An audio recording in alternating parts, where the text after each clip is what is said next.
Not many people know about this feature on Spotify or any other streaming service for that matter, but you can look at who is credited for writing a song. So while listening to some music, I was checking the credits, and I thought, wow, that's a lot of people to be credited for one song, isn't it? Well, that's what I spent the past week researching. Throughout time, how are writers on songs credited, and in what ways throughout history are the writer and the performer separate? So let me show you what I found. Let's start at the early 1900s, and specifically what is called a Tin Pan Alley. In the early 1900s, a cluster of music publishers, songwriters, and sheet music offices set up shop in New York City. The name comes from the tinny and tacky sound of the upright piano that was common in these offices as people tried to pitch their song ideas. Now in this era, songwriters worked under contract or worked for payments under the publishers. They churned out songs in small offices and didn't expect much in royalties. And sometimes the publisher or whoever purchased the song would actually get royalties or even ownership. Now, in the early 1900s, before recorded music or radio, sheet music sales were how songs became popular. People at home playing music, or music halls getting interested in new music, driving the sales of sheet music, making money for the writers and publishers. Now, thinking about the difference between artists and songwriters, they were rarely ever the same thing. Artists like singers and vaudeville performers were likely interpreting the music that came from these songwriting houses. They didn't write the actual stuff themselves, they were just the delivery system to the masses. They were the pretty face. And in terms of credit, whatever publisher or purchaser purchased the sheet music and then later interpreted it or sent it to someone else to be delivered, they would just slap their own names on it. Many writers from this era went uncredited, and that was just kind of how it worked. But now let's skip ahead to the 1930s to 1950s era, often called the crooner era of music. By this time, songwriting was a specialized profession. Names like Cole Porter and Irving Berlin. These are relatively well-known names and names that you might recognize. Now, these writers, also known as composers, wrote music, lyrics for Broadway, for musical films, or even dance bands. By this time, these songwriters and composers were highly well respected. So well beloved and respected that many of these songs that came out of this era from these writers and composers became jazz standards, the standards that we know today in jazz books around the country. Now, just like the separation in the Tin Pan Alley era, we have the interpreters and we have the writers. Famous singers and stars of this era like Frank Sinatra or Ella Fitzgerald rarely wrote their own material. Their talent lied in the interpretation, the vocal delivery, the nuance, the subtle phrasing. And the songs that they sang were written by full-time songwriters. For Sinatra, many of his hits came from lyricists and composers like Sammy Cahn and Jimmy Van Heusen. For example, the 1959 All My Tomorrows has lyrics by Cahn and music by Van Heusen. This was written for Sinatra in a film context, and I think if you look at a lot of the hits from this era, you'll be surprised how many of these songs came from film soundtracks, made for film, made for Broadway or other kind of entertainment roles, as this era was the time where visual entertainment was becoming very popular. When it came to songwriting credit, there was even sometimes that someone would suggest a word change or a small change here and there, and out of goodwill or as a favor, they were given a small cut in those royalties. But other than that, who wrote the music, especially the lyrics, was definitely not a large list, and also certainly not the artist during this time. This is also a time where it was very common practice for artists to interpret and cover other people's music, and it wasn't really a faux pas, or at least there wasn't a whole lot of legal restrictions or hoops that you had to jump through.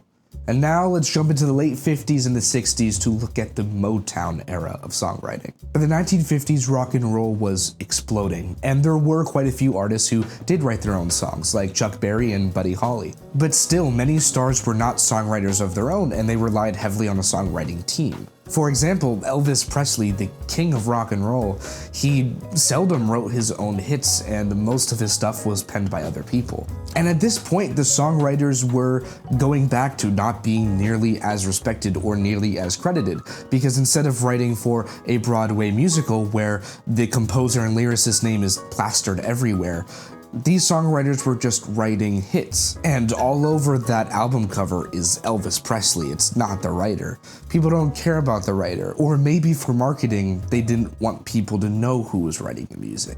And this kind of brings an interesting point, specifically with Elvis Presley, with talking about why maybe they didn't want people to know who was actually writing the music. It's no secret that rock and roll originated from African American music, and most of the rock and roll artists from that day, especially early on, were African American artists. But Elvis Presley was the person to kind of bring it to a new audience, to a white audience. Hey, this is Editor Nico, just coming in to clarify, because I don't feel like I explained it very well. I think anyone that has looked through a lot of the history of Elvis's life and his kind of relationship with African American people, I'm not trying to make it seem like Elvis was racist. I think it was pretty clear that he fully embraced all of the influence he had from the African American community. I just thought it was an interesting point to point out how blues and rock and roll became so big because Elvis was kind of that bridge into the white community. If you've ever seen Sinners, there was kind of a more throwaway line that actually I thought was very prevalent here. The line is, white people like blues just fine, they just don't like who makes it. And finally, this energetic, bombastic blues rock and roll music being played by a white boy made it a lot more palatable for white audiences, and is one of the reasons why it blew up. I'm just stating it as a possible bias. It's important to talk about these things, especially when we talk about history that's so heavily tied to culture. Now, specifically of this era, when we're looking at Motown, Motown was like a hit factory. It was streamlined to be making hits one after another. Berry Gordy made kind of an industrial system when it came to writing hits. Singers, musicians, writers, composers, publishers, all under one roof. The goal was consistency and consistently making hits, consistently making high quality music. The most famous songwriter team to come out of Motown being Holland, Dozier, Holland. Between 1962 and 1968, they wrote over 130 songs for groups like the Supremes, the Four Top, Martha and the Vandellas. Other notable Motown writers were Smokey Robinson, who also did perform, Norman Whitfield, Mickey Stevenson, Sylvia Moy, and countless others behind the label. Though a still clear separation between writer and performer, this era, especially Motown, brought the idea of a way more collaborative approach. But now we get to the 1970s. In the 1970s, there's a huge cultural shift of artists being songwriters themselves. Bob Dylan, Joni Mitchell, Carole King, and James Taylor. These artists were huge because their songs felt intimate, they felt real, they felt so emotional. These songs drew from personal experience, identity, and struggles with relationships, moving it from just sole entertainment to more of an art form. This had a huge change in what fans expected from an artist. When a singer sang something emotional, they were expecting that it was their story. Through this, fans also felt a lot closer to the artist, which labels definitely picked up on as a way to basically print money, taking advantage of this. And at this point, having someone else write a song for you that you would perform, that you would pretend to feel, felt inauthentic now. It felt so wrong. Authenticity was the currency now.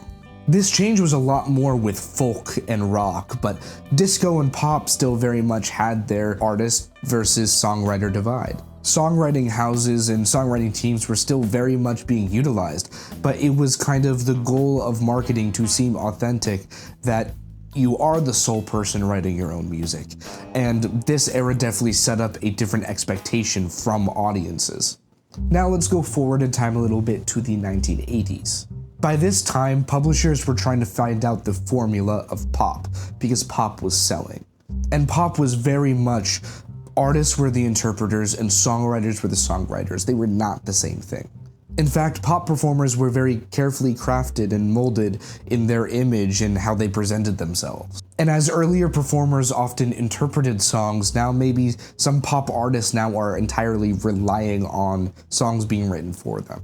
I feel like this is where a lot of the disdain for pop starts to form, as pop maybe feels soulless because there was so much other uniqueness happening in other genres, and genres were constantly evolving, and pop was a little bit more mainstream and a little bit more money hungry, I guess, and a little bit more corporate. You have Billy Steinberg and Tom Kelly writing hits for Madonna like a Virgin. These songs were huge and labels were happy to put out more of them, but they definitely didn't originate from the artist. And as we look at the 90s and the early 2000s, you have kind of the songwriter and producer role kind of blurring together, where you have producers like Max Martin, who are also writers, being on so many different projects. Producers were a lot more than just recording and the engineering side as they were early on.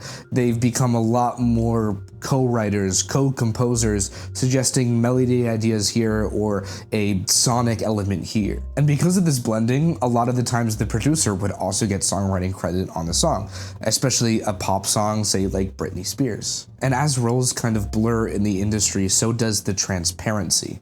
It becomes a lot less clear what artists are actually doing, what they're actually writing, what roles are. And this definitely found a divide with audiences of authenticity versus commercialism. Audience now viewed songwriters that wrote their own music as more authentic and more appealing. But pop labels have found a formula that worked that is very contradictory to authenticity. So what are labels gonna pick? Of course they're gonna pick the formula. They're not gonna go for the authenticity because the formula works. It's making them money, and that's what they care about. It's a business. But slowly as time went on, these songwriters and producers behind the curtain started getting more recognition.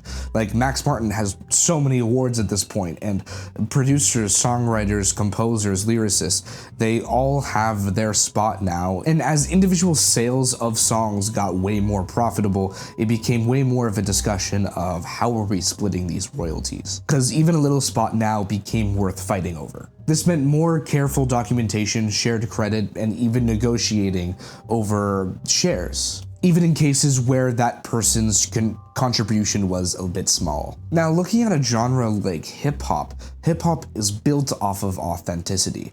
It very much is a faux pas to be ghostwriting or having someone else write something for you, because those words are supposed to be your truth. That's the whole point behind it.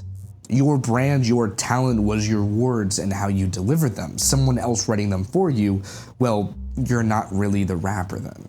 That's why if someone is suspected of having a ghostwriter, they're gonna get called out for it, and it's going to be used as an insult quite commonly, especially on the internet.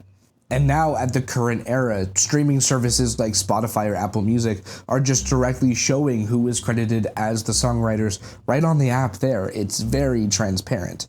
And when submitting songs to labels or, you know, a more lower grade distribution company like DistroKid, this is important for the metadata. Who is the composer? Who's the lyricist? Who's the musician? Who's the performer? This is important data for the metadata. It's actually baked into the file. But music and culture and art will always progress faster than actual policy.